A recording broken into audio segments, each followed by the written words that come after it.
Honorable Stephen Julius Masselé, premier vice-président du Parlement panafricain, Excellence M. Khayar Omar Defalla, président du comité des points focaux du MAEP, M. Valentin Tapsoba, directeur régional du HCR, M. Charles Kwenin, directeur régional pour l'Afrique australe de l'OIM, et l'honorable Margaret Mitty, première vice-présidente du groupe parlementaire des femmes du Parlement panafricain, Excellences, Mesdames et Messieurs les ambassadeurs, Excellences, chères sœurs, Mesdames et Messieurs, chers frères, bonne journée de la femme et je vous souhaite la bienvenue à mon tour à la célébration de la Journée internationale de la femme que nous avons voulu cette fois placer sous le signe de la collaboration entre les organes de l'Union africaine que sont le Parlement panafricain, le NEPAD et le mécanisme africain d'évaluation par les pairs, avec la collaboration du HCR, afin d'étendre, et je l'espère, et je suis rassurée après avoir entendu l'honorable Mitty parler de l'éventualité de prolonger cette solidarité, cette collaboration et cette coopération, car il est vrai que si l'intelligence individuelle est un facteur de développement, l'intelligence collective est exponentiellement beaucoup plus importante et peut amener à des solutions dans les situations les plus extrêmes. Donc aujourd'hui, cette année du moins, l'Union africaine s'interroge à placer comme thème central de sa réflexion et invite tous ses organes à le faire en ce sens sur la problématique des réfugiés et toutes les situations de vulnérabilité générées autant par les conflits que, nous l'oublions pas aussi, par les situations de catastrophes naturelles liées au changement climatique et autres. Sur ce continent, les femmes ont toujours fait face à des situations les plus extrêmes. Ça, tout le monde le sait, tout le monde le reconnaît.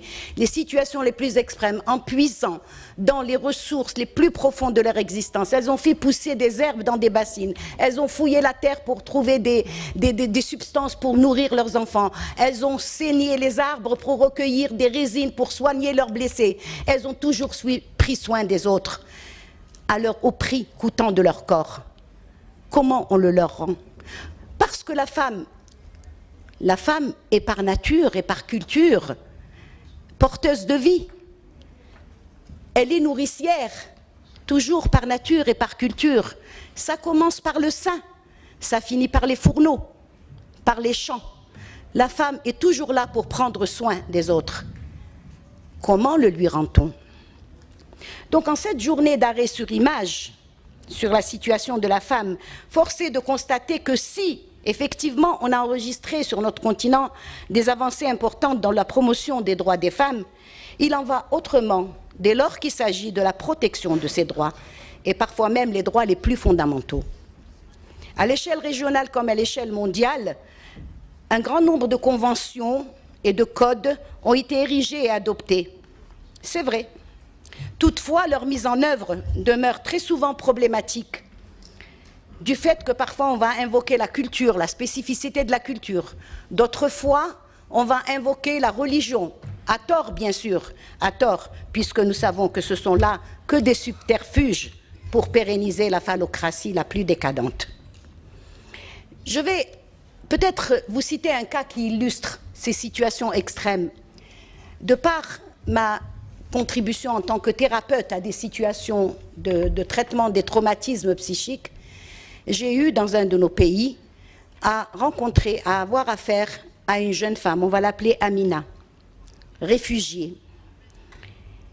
Elle était victime de viols systématiques, car les viols qu'elle subissait ne sont ni impulsifs, ni compulsifs, ce sont des viols systématiques. Ce sont des viols systématiques organisés, planifiés et répétés. C'est là, si le viol est déjà une horreur en soi, là c'est une horreur au carré ou au cube. Parce que Amina a subi ces viols dans le camp de réfugiés. Qu'est-ce que ça veut dire le mot refuge, si on en vient à la sémantique? Là, dans la sémantique, refuge, c'est ce qui protège, c'est ce qui sécurise. Amina n'avait pas cette protection. Elle était violée systématiquement et collectivement et répétitivement pendant 2 années dans un camp. Elle était violée dans ce camp. Qu'est-ce qui lui restait comme refuge? Son refuge, c'est les troubles dissociatifs. Elle a dissocié son corps de son mental, de son psychisme, parce que c'était la seule façon de se protéger. Son corps ne lui appartenait plus, son corps n'existait plus. C'est ce qu'on appelle en psychologie clinique la dissociation, le trouble dissociatif.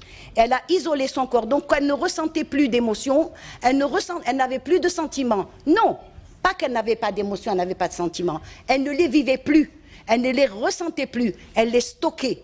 Elle les stockait dans sa mémoire inconsciente au niveau de l'amygdale, en ne sachant pas ce qu'ils vont devenir un jour. Donc elle donnait l'apparence de quelqu'un de froid, indifférent. Et en plus donc de ce viol, c'était que la communauté qui a été interrogée, l'imam qui a été interrogé dans ce contexte-là, il a répondu, il a dit « Ah, vous savez, mais Amina, c'est un beau fruit mûr qui était là, devant des hommes qui, les pauvres, ont faim. » Et les femmes de la communauté ont dit, comme elle était dans un état dissociatif, ça veut dire une pré-psychose, elle était dans un état, donc elle ne résistait plus, parce que sa résistance ne servait à rien. Donc, les femmes disaient, ah oui, elle est consentante, elle veut bien, quand elle y va, volontiers, presque avec plaisir, on va dire. Et ça, c'est encore plus terrible, parce qu'on ne lui reconnaît même pas son statut de victime. Le plus terrible encore, c'est que nous, les thérapeutes, on était complètement démunis, on ne pouvait rien faire. Parce que cet édifice, ce mécanisme de défense qu'elle a créé pour survivre, si on le touche, il y aura passage à l'acte. Parce que si on le touche dans un contexte où elle est sécurisée vraiment, dans un contexte où il y a de l'empathie, où il y a des liens sociaux réels, oui, on peut travailler et transformer et ramener à la mémoire consciente toutes ces émotions stockées pour les élaborer dans le temps, comme étant passé. Mais là, ce n'est pas passé. Ça survient encore. Et donc, dans ce contexte-là, si on touche à cet équilibre précaire, eh bien, elle risque de passer à l'acte et de se suicider. Vous avez entendu souvent dire que les femmes qui ont été victimes de viols collectifs, souvent, assez fréquemment, ça se termine par un suicide. Eh bien, c'est là le processus qui se passe dans leur tête. Mais ceci n'a pas sauvé Amina, puisque au terme de 18 mois plus tard, qu'en est-il? Amina a été retrouvée morte dans un coin du camp. Mais personne ne sait de quoi elle est morte. Peut-être qu'elle a mis fin à ses jours. Peut-être que dans un moment de lucidité, elle a été envahie par la honte, par la peur, par la terreur, et elle a mis fin à ses jours, pour finir avec son calvaire. Peut-être aussi que, comme elle est rentrée dans un processus d'anorexie, elle ne mangeait plus, peut-être qu'elle est morte d'inanition. Mais peut-être aussi que ces bourreaux, dans un élan de violence encore exacerbé, l'ont tuée, sont terminés par son décès. Personne ne le saura, parce qu'il n'y a pas eu d'enquête, il n'y a pas eu de recherche de la vérité, il n'y a pas eu de reconnaissance de la victimité de cette personne. Alors, qui est coupable? Dans cette situation, qui est coupable?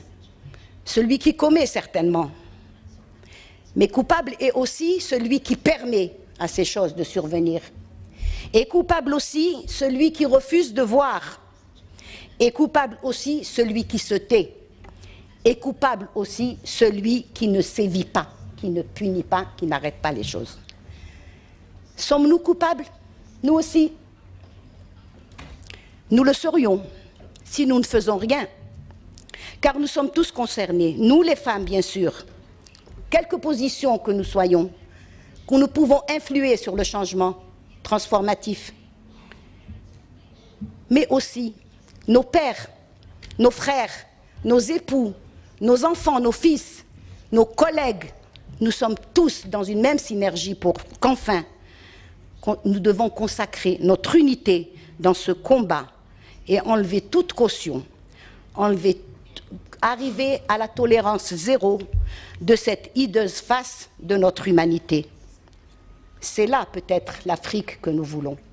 Et je vous invite à y réfléchir au-delà de cette journée d'arrêt sur image sur la situation de la femme. S'il est vrai qu'aujourd'hui les femmes accèdent à la fonction même de chef d'État, il y a encore des femmes qui payent de leur corps de leur cœur et de leur âme cette gabegie et cette affreuse chose qu'est ce qu'on appelle dans mon pays la hogra, c'est-à-dire l'attaque disproportionnée.